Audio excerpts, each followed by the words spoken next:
귀하고 값진 것, 그것을 낭비해버리는 듯한 이야기가 나옵니다. 예루살렘 근처 베다니 마을에서 잔치가 열렸습니다. 이 잔치는 얼마 전에 죽었다가 살아난 나사로, 그 나사로를 살리신 예수님에게 감사하는 의미에서 베푼 감사 잔치였습니다. 그러니까 당연히 그 잔치의 주인공은 예수님하고 나사로였겠죠. 잔치집 식탁 한복판에 앉아 있었고, 마르다는 이전이나 똑같이 열심히 잔치 없이 해 나르면서 분주하게 일하고 있었습니다. 그런데 나사로의 또 다른 누이인 마리아가 잔치집에 있는 사람들이 전혀 예상 못하는 기이한 행동을 벌입니다. 그것은 순전한 나드, 향기름이 들어있는 옥합을 딱 깨뜨려 가지고는 예수님 몸에다 다 쏟아 부어버리는 것입니다. 그리고 발을 닦아줍니다. 갑자기 잔치집에 향기름 냄새가, 향내가 진동을 하게 된 것입니다. 보통 이스라엘 여인들은 자기 시집 갈 때 쓰려고 혼수품으로 온 가족들이 힘을 합쳐가지고 그렇게 향유 옥합을 준비합니다. 팔아가지고 예물에 쓰려고. 계산에 빠른 가룟 유다가 얼마나 될까 해서 300데나리온 정도는 될 것이라고 그렇게 평가했습니다. 1데나리온이 노동자 하루 품삯이니까 우리나라로 따지면 적게 잡으면 1,500만 원 정도, 많게 잡으면 3,000만 원 정도 되는 어마어마한 고가품입니다. 이것을 예수님에게 한순간에 쏟아 부어버렸다. 낭비 아닙니까? 도대체 이것은 어떤 의미를 가지는 행위일까요? 이것은 다르게 말한다면 내게 가장 소중한 것, 아니 나의 전부 다를 사랑하는 주님께 쏟아 붓습니다. 이런 의미가 있는 것입니다. 구약시대에 여러분 성경을 보아서 아듯이 기름을 붓는 것은 왕을 세울 때나 대제사장을 세울 때 기름을 붓습니다. 그 기름 부음 받는 대제사장이나 왕을 그만큼 존귀하게 영광스럽게 인정한다는 의미가 있는 것입니다. 자, 오늘 본문에서는 예수님 발에다가 부었다 이렇게 나오지만 같은 사건을 다루는 다른 복음서를 보면은 예수님 머리에 부었다고 나옵니다. 머리에 부은 기름이 흘러 발 아래까지 내려갔다는 의미입니다. 그만큼 양이 많았어요. 여러분, 만약 저와 여러분이 잔치집에서 맛있게 음식을 먹고 있는데 누군가가, 그것도 긴 머리를 한 여인이 막 하얀 옷을 입고 뛰어나와가지고 옥합을 탁 깨뜨려가지고 이게 붓는다. 그럼 여러분 어떤 느낌이 들겠습니까? 미친 분 아니야? 이런 느낌이 들 겁니다. 당황할 겁니다. 근데 예수님은 조금도 당황하지 않으시고 이 여인이 나에게 아름다운 일, beautiful, 아름다운 일을 행했다라고 인정하십니다.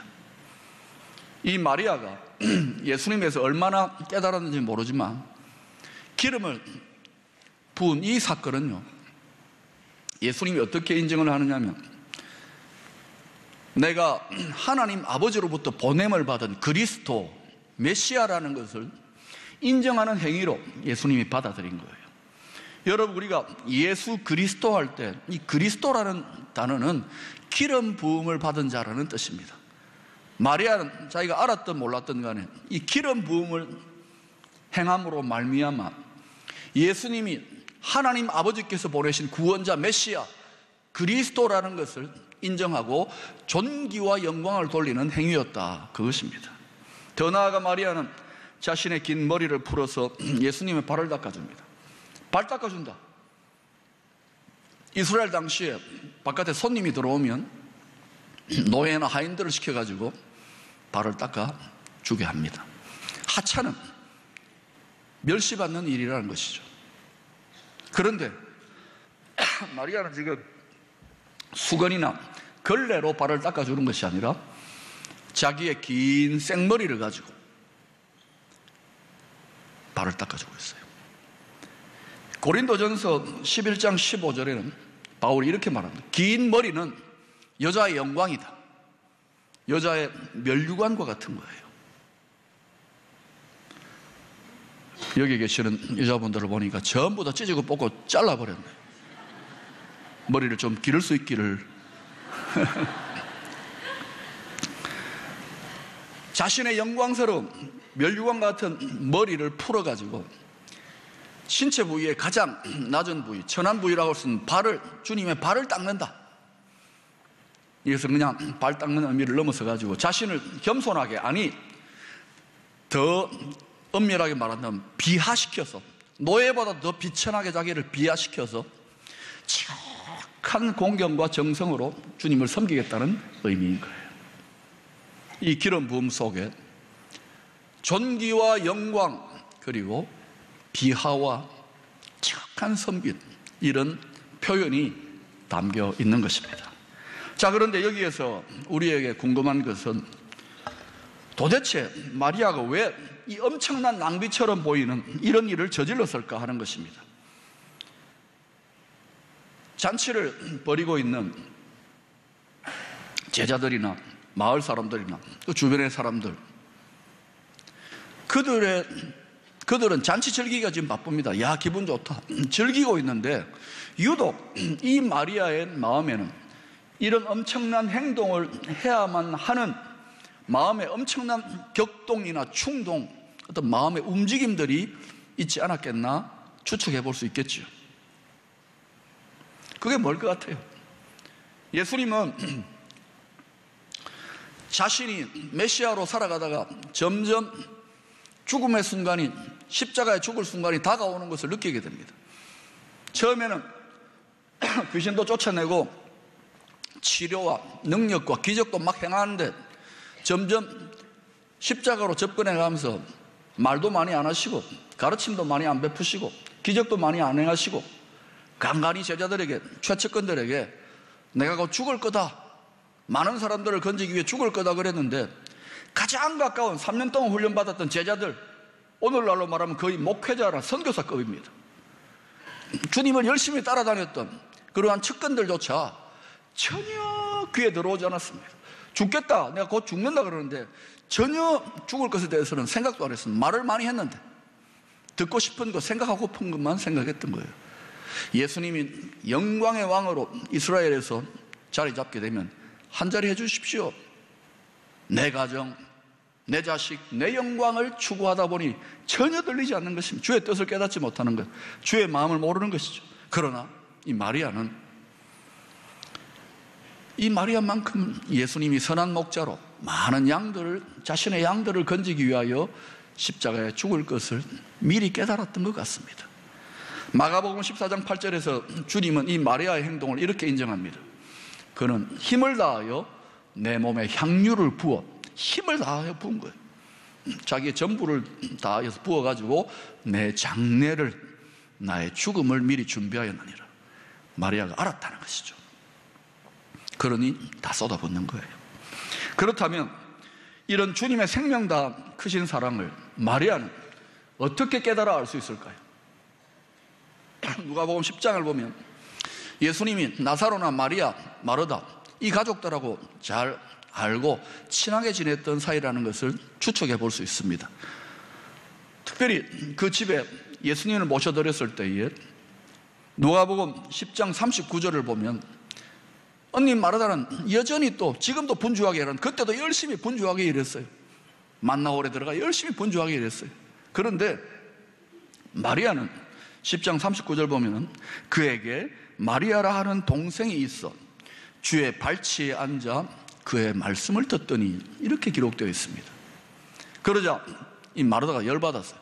나는 이렇게 지금 열심히 커피도 만들고 뭐 과일도 깎아내고 이런다고 바빠 죽겠는데 동생은 가만히 앉아가지고 고상하게 예수님 발치에 앉아 있으니까, 예수님 말씀을 듣고 있으니까 예수님, 저 동생한테 이야기를 나를 좀 도와주라 그러세요. 그랬습니다. 그러자 주님께서 뭐라고 합니까? 네 동생 마리아는 더 좋은 편을 택했고 빼앗기지 아니할 것이다. 또 이 설교를 이상하게 적용하는 분들이 있습니다. 만나올 분들이 그렇다, 오늘부터 이제 난 기도실에 가서 안 나올 거야. 또 기도실에 있는 분들은 그렇지, 우리가 잘하고 있는 거야. 만나올에 가서 몸쓰고 밥 짓고 주차 봉사하고 이 3D 업종은 안 할 거야. 둘 다 해야 됩니다. 그러나 주님의 발치에 앉았다가 그 일을 해야 돼요. 무엇을 주의 발치에 앉아 주님의 말씀을 듣는데 그것이 왜 더 좋은 편이고 그때 무엇을 빼앗기지 않는다는 말일까요? 여러분, 사랑의 본체이신 주님, 그 주님 앞에 앉아가지고 사랑의 교제, 주의 말씀을 듣는다. 엄청난 지혜도 있겠지만 사랑이십니다. 사랑이신 주님과 제대로 교제가 일어나면 주님의 사랑이 얼마나 놀라운지를 풍성하게 영혼 가득히 깨닫게 되지 않겠습니까? 그 사랑에 대한 깨달음, 그것을 빼앗기지 않을 거라는 거예요. 아무리 마귀가 빼앗아 가려고 하더라도. 그 다음에 그것이 더 우선적으로 행해야 될 일이기 때문에 그게 더 좋은 편이다. 그거 하고 주차 봉사도 해야 되고 그거 하고 주방 봉사도 해야 되는 거예요. 익투스 카페에서도 섬겨야 되고. 사도 바울은 선교사역만 열심히 중노동하듯이 막노동하듯이 뛰어다니는 것이 아니라 주님과의 깊은 영적인 교제를 계속 이어갔습니다.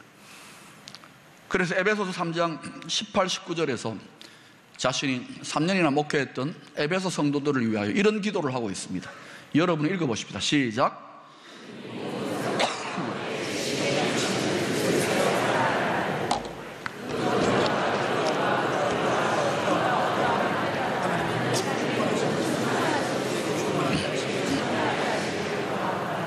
바울이 에베소 성도들에게 자기가 이미 깨달은 그리스도의 놀라운 사랑, 충만한 사랑, 그걸 그 안에 하나님의 좋은 것, 하나님이 우리에게 주시고자 하는 모든 충만한 천국의 모든 좋은 것이 그 사랑에 대한 깨달음 안에 다 있네.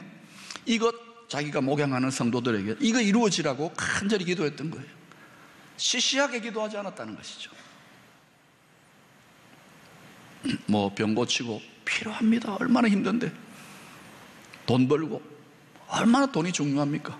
근데 그것 또는 뭐 여러 가지 자식들 직장 취직하고 시집장가 잘 가고 다 필요한 일인데 그게 어디에 담겨 있는가? 아가서 8장 6절은 사랑은 죽음같이 강하고 그랬습니다. 오직 사랑만이 죽음을 이기는 거예요. 아멘. 요한일서 4장 18절에서 온전한 사랑이 두려움을 내어 쫓는다. 그냥 사랑이 아니라 충만한, 내 영혼이 하나님으로 하나님은 사랑이시니까 사랑으로 충만해질 때 모든 두려움을 이기게 돼요. 아멘. 고린도서 12장에서 사도 바울은 성령의 놀라운 은사와 능력에 대해서, 직임에 대해서 쭉 설명을 해가다가 제일 마지막 절에서 내가 그런데 가장 좋은 길을 제시하겠다. 그리고 고린도전서 13장에 사랑에 대해서 이야기를 해요. 사랑이 제일 좋은 길이라는 거예요. 여러분이 사모하고 좋아하는 모든 것들, 은사, 성령의 권능, 병고침, 지혜, 자녀 잘 되는 것, 건강, 축복, 그 모든 것들이 가장 좋은 길, 사랑의 하이웨이를 따라서 오고 간다는 것을 기억하시기를 바랍니다. 그러니까 이것저것 짜투리 잡지 말고 핵심을 딱 붙잡고 들어갈 수 있기를 축원합니다. 분주하는 일만 했던 마르다가 하는 일도 필요하지만 마르다는 그 일만 열심히 했어요. 주님의 음성에 귀 기울이지 못했어요. 주님과 교제하는 일에 게을러졌어요. 그러니까 힘들죠. 그러니까 불평이 일어나요. 더 좋은 편을 택하지 못했던 거예요. 그런데 마리아, 아마 언니를 돕기도 하고 그랬겠지만 주님 발치에 앉아 주님과 친밀한 교제를 이어갔던 그 마리아는 심지어 제자들까지도, 최측근들까지도 몰랐던 주님의 불붙는 사랑의 마음, 그 사랑의 심정을 누구보다 깊이 깨달았던 거예요. 그래서 자신의 가장 귀한 향유 옥합, 자기 자신을 깨뜨려 몽땅 다 쏟아 부었던 것입니다. 할렐루야. 교회 안에는 크게 두 종류의 성도들이 존재합니다. 주님의 사랑에 대한 깊은 깨달음, 주님과의 깊은 사랑의 교제로 말미암아 행복한 신앙생활, 갈수록 빛나는 신앙생활, 갈수록 깊어지는 신앙생활을 하는 분들이 있습니다. 그분들의 공통된 특징은 뭐냐? 마리아처럼 주님의 발치에 앉아 친밀한 교제를 나누는 것이 반드시 확보되어 있습니다. 그렇지 않으면 계속 그렇게 나아갈 수 없어요. 그러니까 그런 사람들의 특징은 뭐냐? 이 과분한 사랑을 받았다는 것을 알고 더 드리고 나누고 자기 생명까지 드려도 아깝지 않아. 그렇게 희생당하더라도 기쁘고 행복해. 근데 반면에 똑같이 신앙생활 하는데도 처음에는 좀 기쁘고 충만하고 행복하고 헌신했는데 갈수록 표정이 어두워지고 기쁨이 없고 생기가 없고 나중에 심해지면은 좌절감과 낙심과 교회를 떠나지는 않지만 깊은 절망감 속에, 패배의식 속에, 침체와 탄식 속에 살아가는 분들도 있어요. 왜 그럴까? 처음에는 주님과의 교제로 영광스럽게 빛나고 기쁨이 넘치고 행복했는데 이제는 고생 끝, 행복 시작인 것 같은데 그걸 누가 알까요? 귀신이 귀신같이 알거든요. 딱 그러면은 바로 역공격이 들어옵니다. 교회 바깥에서뿐만 아니라 더더욱 교회 안에서 사랑하는 옆에 있는 분들을 통하여 자기가 잘못하고 있는지도 모르고 팍팍 찔러가지고 상처와 낙심과 좌절 속에 주저앉습니다. 과거에 청년부 시절 우리 중동부도 이번에 은혜 많이 받았는데 막 열정으로 지금 아이들이 얼굴이 빛나잖아요. 다 식어지고 나도 왕년에 열심히 했다. 그때가 좋았다. 지금 빛나고 있는 분들 너희들도 조금 있으면 나처럼 될 거야. 내가 기도하마 나처럼 되라고. 전혀 행복하지 않은 거야. 전혀 능력이 나타나지 않는 거야. 전혀 아름답지 않은 거야. 또 때로는 교회 봉사하고 섬기고 설교하고 사역한다고 너무 바빠가지고 이 교제거리 느슨해지는 거예요. 또는 더 많은 성도들은 먹고 살기가 얼마나 힘듭니까? 지금 경제가 힘들다 그러고 포항 경기도 그러니까 막 전쟁터예요. 먹고 산다는 건 전쟁입니다. 생활 전선. 거기 가서 여러분 사람이 돈이 얼마나 무서운 줄 압니까? 돈 때문에 가족들이 원수되고 얼마 전에 뉴스 보니까 보험금 탄다고 자기 아버지를 때려 죽여요. 무섭습니다, 여러분. 얄팍한 예수 믿는 신앙 가지고 돈을 이기겠다고요. 그러니까 돈 버는데 막 올인, 비즈니스 한다고 올인, 비지, 콩비지가 아닙니다. 바쁘다는 거예요. 니스. 하나님하고 교제할 시간, 주일 예배 드릴 시간이 있으면 봉사할 시간이 어디 있습니까? 그러니까 막 속아 돌아가는 거예요. 그러니까 가장 소중한 행복과 능력과 축복의 원천을 다 잃어버리는 거예요. 그래도 그 와중에 이 비밀을 깨달았던 몇몇 성도는요, 새벽에 나와가지고 새벽 기도하라 그러면 막 목사님들도 막 때로는 피곤해가지고 졸고 그러는데 그분들은요, 주님 발치 앉아가지고 강대상 앞에 앉아가지고 다 마리아처럼 새침대기처럼 앉아가지고 친밀하게 주님과 교제합니다. 그런 분들이요, 우리 모든 권사님들이 지금 다 그렇게 하고 있어요. 모든 장로님들이 지금 다 그렇게 하고 있어요. 안수집사는 이 비밀을 다 깨달을 때 전부 다 새벽에 와보세요. 미어 터지고 있습니다, 본당이. 왜냐하면 전부 다 그 비밀을 알기 때문에, 여기에 승부처가 있다는 걸 알기 때문에 아무리 피곤하고 아무리 직장생활이 힘들고 아무리 집에 스트레스 받아도 목숨을 걸고 나옵니다. 왜? 거기가 승부처이기 때문에. 할렐루야. 만약 여러분의 영적인 상태가 이 교제권을 놓쳐버려가지고 점점 시험에 들고 행복하지 않고 무기력하고 탄식하고 이게 전부 다냐? 심지어는 좌절과 절망, 하나님에 대해서 절망해, 교회에 대해서 절망해, 그런 분들이 있다면 그냥 주님이 회복하기 위해서, 안식으로 충전하기 위해서 새벽 5일의 미명에 새벽 기도 당하고 또 밤이 맞도록 감람산에 가서 기도하고 이런 정도로는 회복이 안 될 겁니다. 그런 분들은 어디로 가야 되느냐? 변화산에 올라가야 돼요. 주님이 제자들을 데리고 변화산에 갔을 때 물론 모세와 엘리야도 주님을 만나셨겠지만 주님이 어떻게 그 영광의 빛 가운데에 변화되었을까요? 하나님 아버지, 영광의 본체이신 하나님 아버지의 발치에 독생자로 앉아가지고 교제하는 가운데에 그 영광의 빛을 그대로 공급받으니까 예수님이 완전히 해와 같이 완전히 하얗게 변화되잖아요. 위대한 메시아도 이 세상을 살면서 힘들어서 변화산의 시간이 필요한데 원수의 불화살에 공격당하고 상처나고 찢기고 피 흘리고 먹고 살기 위해서 전쟁터에서 너무너무 힘들게 경쟁하고 지쳐버린, 병들어버린 성도들이 어디에 가서 영광스럽게 내게 부족함이 없노라 영광스럽게 주의 행복과 주님의 힘과 능력과 지혜를 공급받을 수가 있습니까? 이것을 빼앗겼던 분들이 있다면 변화산으로 올라갔어요. 집중적으로 입원하세요. 그래서 주의 발치에 앉아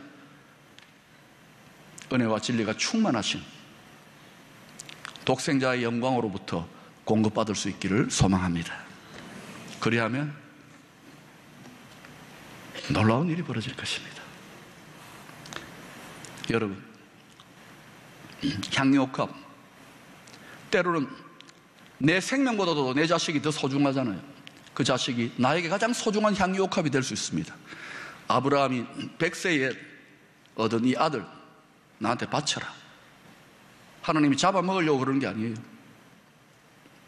이 아들이 너에게 우상이 될 것이냐 아니면 그 아들보다 나를 더 사랑하느냐. 아브라함이 믿음이 자랐기 때문에 전혀 불평도 안 하고 순종하죠.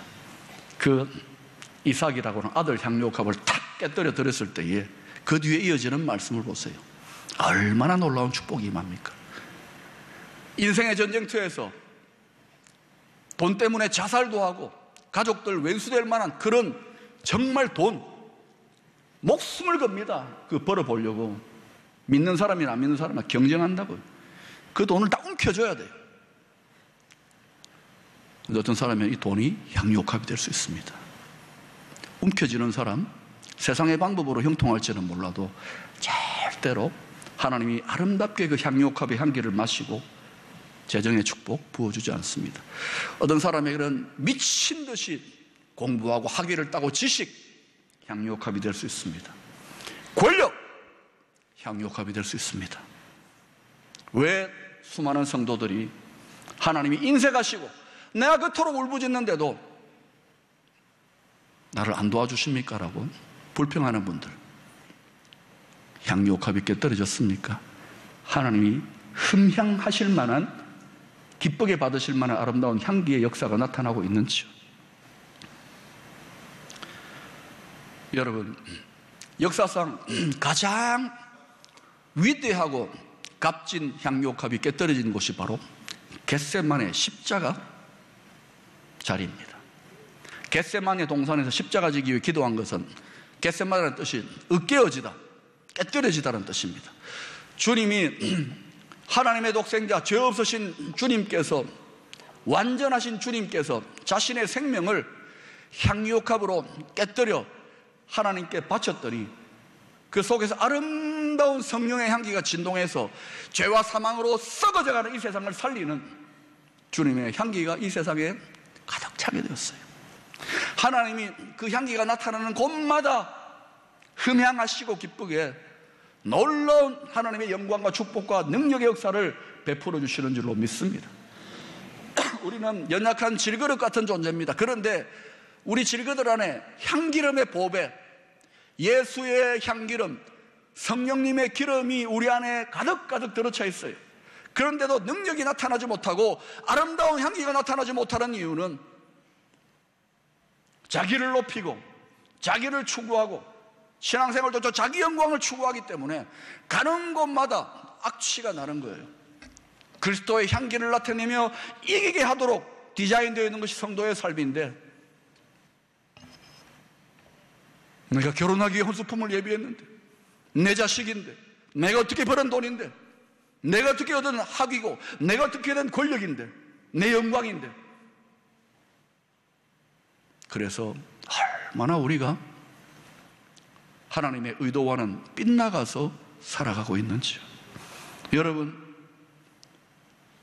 자기를 부인하고 자기 십자가를 지고 자기 자신을 죄와 정욕을 십자가에 못 박고 질그릇을 깨뜨리는 성도들은요, 당연하게 주님의 아름다운 향기름이 넘쳐나서 그 삶 속에 흠양하시는 하나님께서, 기쁘게 받으시는 하나님께서 반드시 필요한 분복을 따라 아름다운 것들을 허락하실 줄로 믿습니다.